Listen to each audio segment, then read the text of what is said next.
हाँ, हम हैं राष्ट्रवादी। हम एक हाथ में माला और दूसरे हाथ में भाला लेकर चलने का शौक रखते हैं। रेप में उत्तर प्रदेश पूरे भारत में नंबर 1, बलात्कार और हत्या में नंबर 1। ये कहते हैं कि हमने बहुत काम किया। कौन सा डाटा है? वो लड़की है जो सबसे बड़ा अपराधी होता है, जिसका नाम मुख्तार अंसारी है, जो सबसे बड़ा अपराधी होता है, जिसका नाम आजम है, वैसे लोगों को आप आगे बढ़ाने का अपराधी काम करते हैं। आप समझिए, बहुत सही अपराधी बड़े भाई ने बोला। अपराधी इन्होंने आजम खान को अपराधी कहा। बिल्कुल, वो अपराधी है। अरे साहब सुनिए, अगर वो मंदिर बनवाता, मस्जिद बनवाता तो अपराधी नहीं होता। उसने विश्वविद्यालय बनवाया। मंदिर की बात छेड़ी आपने। आज 5 अगस्त है, आज 5 अगस्त है। राम मंदिर की भी बात हो जानी चाहिए। आज राम मंदिर की भी बात 5 अगस्त बात करेंगे इनसे। 2400 करोड़ रुपया चंदा नाम पे डकार गए ये लोग, डकार गए। राम को नहीं दिया था, चंदा लोगों ने दिया था। और ये पार्टी बोलेगी जो राम भक्तों पे गोली चलाई। विकास की बात कर रहे हैं। यहाँ पूछिए भाई साहब, 16 घंटा बिजली देते थे अखिलेश यादव, 16 घंटा। यहाँ जनरेटर लोग ला के यहाँ रास्ते में लोग चल नहीं पाते, जनरेटर चलता था, बड़ा बड़ा लोग सुनाई देते, लोग को हार्ट अटैक आता था। आज बिजली दिया योगी जी ने। आज मैं बताता हूँ, किसानों को 6000 रुपया दिया मोदी जी ने। किसानों को जो है कि आवाज दिया मोदी जी ने। आप हमसे बताइए, आपने अखिलेश यादव ने क्या किया? फीता काटा भाई साहब। ये नौका विहार आज जहाँ हम लोग घूमते हैं भाई साहब, यहाँ भाई साहब लोग जा नहीं पाते थे, नाक बदबू करता था। ठीक है, अखिलेश यादव ने कहा मेट्रो चल रही है। कहीं मेट्रो थी?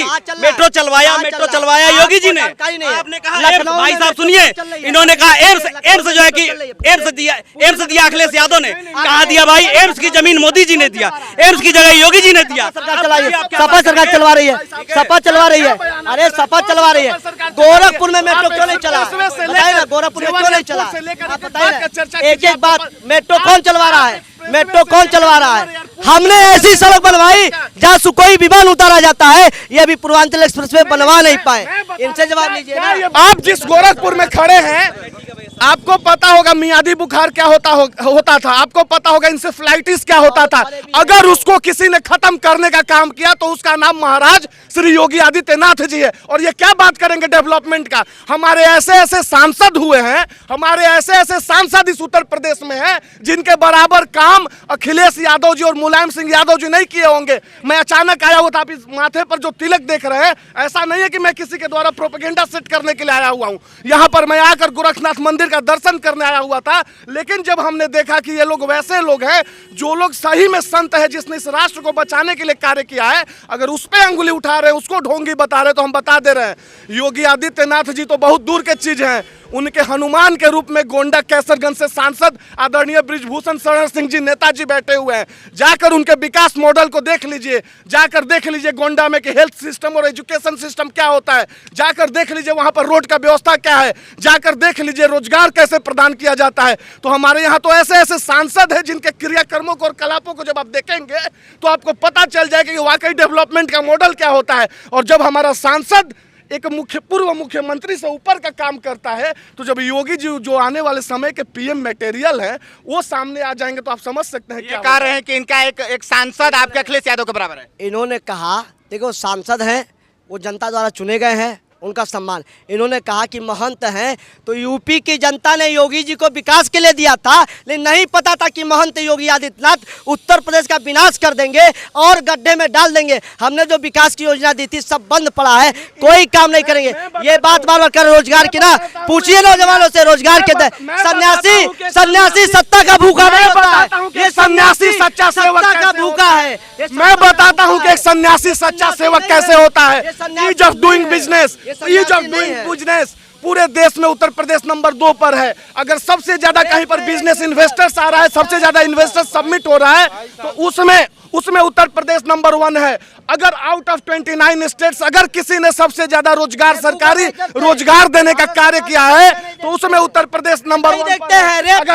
अगर एक साथ 5-5 एक्सप्रेसवेज और 5-5 इंटरनेशनल एयरपोर्ट के डेवलपमेंट का कार्य चल रहा है, तो उसमें उत्तर प्रदेश नंबर 1 पर। और हाँ, हम हैं राष्ट्रवादी। हम एक हाथ में माला और दूसरे हाथ में भाला लेकर चलने का शौक रखते हैं, क्योंकि इस राष्ट्र को जनता मांगे रोटी तो राष्ट्रवाद, जनता मांगे रोजगार तो राष्ट्रवाद, जनता मांगे कपड़ा रोटी राष्ट्रवाद है क्या? क्योंकि राष्ट्रवाद है क्या? मैं बता रहा हूँ, अगर राष्ट्रवाद को समझना है, अगर राष्ट्रवाद को समझना है तो इजराइल चले जाइए। अगर राष्ट्रवाद को समझना है तो इजराइल चले जाइए, जहाँ पर 60 लाख 70 लाख के पॉपुलेशन वाली कंट्री, कैसे देश में डेवलपिंग कंट्री के रूप में, वर्ल्ड में डेवलपिंग कंट्री के रूप में कार्य कर रही है। और राष्ट्रवाद का परिभाषा ये होता है भाई साहब कि जिस इंसान में राष्ट्र के प्रति प्रेम रहेगा, भारत माता के लिए प्रेम रहेगा, वो इंसान वाकई भारत माता के जितने भी संसाधन हो, किसी भी रूप में हो, अगर यहाँ पर कोई बच्चा जन्म लेता है वो भी भारत माता का संसाधन है, कोई ढोंग नहीं है, ढोंग है। राष्ट्रवाद बता रहा हूँ, नक्शे पे खींचा हुआ लाइन, नक्शे पे खींचा हुआ लाइन राष्ट्रवाद नहीं हो सकता है। आप जनता को क्या दे पा रहे हैं, जनता के हित में क्या काम कर पा रहे हैं? जब लोग रोटी मांग रहे थे तो ये राष्ट्रवाद चिल्लाते हैं, जब नौजवान नौकरी मांगते हैं राष्ट्रवाद चिल्लाते हैं। चीन पे मर गया सैनिक, एक हफ्ते तक पता नहीं चलने दिया इन लोगों ने, क्यों? सुनिए, मोदी कहते थे 56 बहुत अच्छा से सर 56 इंच याद रहा होगा आपको, बहुत अच्छे से 370 कैसे हवा निकल गया मोदी जी का। आपको 5 अगस्त 2020 कौन सा हवा निकला? जिला पंचायत अध्यक्ष का भी चुनाव हुआ 1 महीना पहले। इन लोगों ने इस चीज को देखने का कोशिश किया था, इन लोगों ने इस चीज को बताइए। अरे अब तो बीजेपी आने वाली नहीं है, सेमीफाइनल है, 67 सीट्स आउट ऑफ 75। भाई साहब किसको प्रमाण? जिला पंचायती चुनाव पर बात कर रहे हैं, ये बात कर रहे हैं गुंडे। ये कौन सा गुंडई? ये लोगों ने पर्चा भरने नहीं दिया, पूरा मीडिया जाने, ये साड़ी खींच के अपना ब्लॉक प्रमुख और जिला पंचायत अध्यक्ष बनवाए। ये राम की बात करने वाले, सीता की बात करने वाले, साड़ी आप बात करने वाले नहीं है, राम सीता की बात आप नहीं करेंगे। पुरुषोत्तम राम चुनावी मुद्दा नहीं, आप बात करेंगे कि नहीं करेंगे? हमारे लिए वो आराध्य है। 5 अगस्त हम बिल्कुल चुनावी मुद्दा नहीं हो सकते हैं, राम आराध्य है, इनके लिए व्यापार है, इनके लिए चुनावी मुद्दे के लिए वो व्यापार है। हाँ मैं बता रहा हूँ, प्रभु श्री राम चुनावी मुद्दा बिल्कुल नहीं हो सकते हैं। राम भक्तों के वजह से राम मंदिर बन रहा है। लेकिन मैं एक बात तो किसने बेचा पूछे? मैं बता रहा हूँ, मोदी चिल्ला चिल्ला बेच दिए, योगी बेच दिए, पैसा खा गई है। मिले मुलायम काशी राम हवा में उड़ गए जय श्री राम। कौन ये नारा दिए थे? इसको ये प्रमाणित करें। मिले मुलायम काशी राम हवा में उड़ गए जय श्री राम, ये नारा देने वाले कौन से लोग थे? क्या कोई भाजपाई थे? क्या काशी राम भाजपाई थे? या ये बताएं अपने चैनल, आपके चैनल के माध्यम से कि मुलायम सिंह यादव ने नारा और क्यों दिया था? पीड़ा हो गई ना इनको, पीड़ा क्या हुई? पीड़ा क्या हुई? दलित पिछड़ा एक हुआ, आरक्षण की बात हुई, पीड़ा। मैं कहता हूँ सिया राम, सीताराम, मर्यादा पुरुषोत्तम राम और माँ सीता को हम लोग साथ में रखते हैं। राम हमारे लिए आराध्य थे, हैं और रहेंगे। भाजपा के लिए सुनिए, पूरी बात आप सुनना चाहिए, सुनने का सुनने के बाद साथ सबके विकास और सबके विश्वास की बात करते हैं। क्या विकास है? राम ये देखिए, ये समझते हैं जबरन ये बोल लेंगे, लेकिन ये नहीं जानते हैं कि राम के नाम पे जो चंदा इकट्ठा किया गया, वो चंदे का हिसाब क्यों नहीं? मैं एक सवाल करता हूं, श्वेत पत्र जारी कर दे, इतना ही इन लोगों के मन में अगर इंसाफ है और आप इतने ईमानदार हैं, श्वेत पत्र जारी किए 24,000 करोड़ रुपया, जो 2-2 रुपया, 3-3 रुपया, 10-10 रुपया घर घर वसूली इनके गुरुओं ने किया। इनके वसूली क्यों कर रहे? वसूली क्यों कर रहे? वसूली क्यों? चंदा को वसूली क्यों कहेंगे? अच्छा सुनिए, सरकार पैसा भी दे रही है, सरकार ने दिया, और ये आरएसएस के लोग, बजरंग दल के लोग और भाजपा के, अरे आप गुर्गा और गुंडा इसलिए कह रहा हूँ, कई जगह फर्जी पकड़े गए लोग, मुकदमा हुआ कि राम का फर्जी नाम बता के चंदा दे दीजिए। बतावें वो गुर्गे नहीं थे, गुंडे नहीं थे, या कबूल करे या तो आरएसएस के लोग थे या तो गुंडे और गुर्गे थे जिसमें चंदा की बात पर बताइए। चंदा ध्यान से इनको सुनना होगा। अगर आप चंदा का हाँ, अगर नहीं मैंने पूरा बात सुन लिया। अब 2 मिनट आप मेरा बात सुन लीजिए। बिल्कुल सुनेंगे। राम मंदिर के निर्माण में अगर सबसे अग्रणी भूमिका किसी ने निभाई है तो वो भारतीय जनता पार्टी और राष्ट्रीय स्वयंसेवक संघ का एक कार्यकर्ता है, जो राम भक्त के रूप में। एक बार हम यहाँ पे रोक कर पूछेंगे, कहीं ये इसका भी शिलान्यास इन्होंने नहीं किया ना? समाजवादी पार्टी नहीं ना उसमें लड़ रही थी और भाजपा उसमें घुस गई थी। आप एक बात समझिए, मैं शुरू से कह रहा हूँ, एक बात ये मैं पूछना चाहता हूँ, ऐसा जैसे फीता काटने का भाजपाइयों को आदत है, तो कहीं ऐसा नहीं ना था कि समाजवादी पार्टी राम मंदिर के लिए लड़ रही थी और भाजपा ने इसको विदा लिया?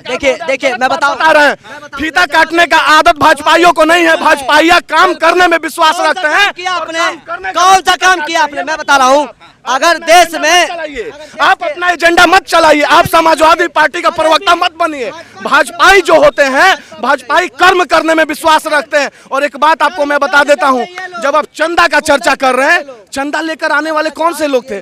जो लोग चंदा दिए उन्हें कष्ट ही नहीं है।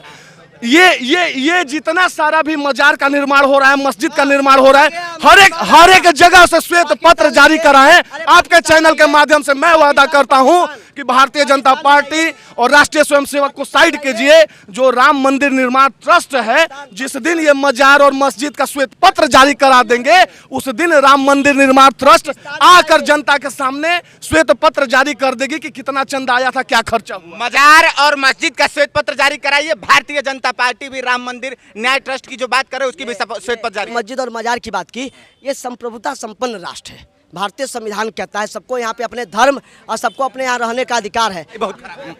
माता सीता इनके सपने में आई थी और माता सीता ने इनको पूरा स्टोरी बताया, लेकिन उन्होंने ये नहीं बताया कि अयोध्या में निर्दोष और निहत्थे कारसेवकों पर गोली चलाने वाले कौन थे। इनसे मैं पूछना चाहूंगा और एक बात मैं और बताना चाहूंगा, किसका आप बात करते हैं? आप बोलते हैं दलित पिछड़ा सिर्फ एक ढोंग दिखाने के लिए। हमारे लिए जब हम सबका साथ सबका विकास और सबके विश्वास की बात करते हैं तो इस देश में रहने वाला 135 करोड़ भारतीय इरेस्पेक्टिव ऑफ कास्ट, क्रीड और रिलीजियन, वो मेरा अपना है। हमें फर्क नहीं पड़ता है कोई हिंदू है या मुसलमान है। अरे हम तो वो लोग हैं जिसको पता है कि दिवाली जो है वो अली के नाम से समाप्त होती है और मुसलमान भाइयों का पवित्र त्योहार रमजान हमारे आराध्य प्रभु श्री राम के नाम से शुरू होता है। ये क्या हमें सिखाएंगे? लोकतंत्र का परिभाषा क्या है? हम लोग उस बात को लेकर आगे बढ़ने वाले लोग हैं।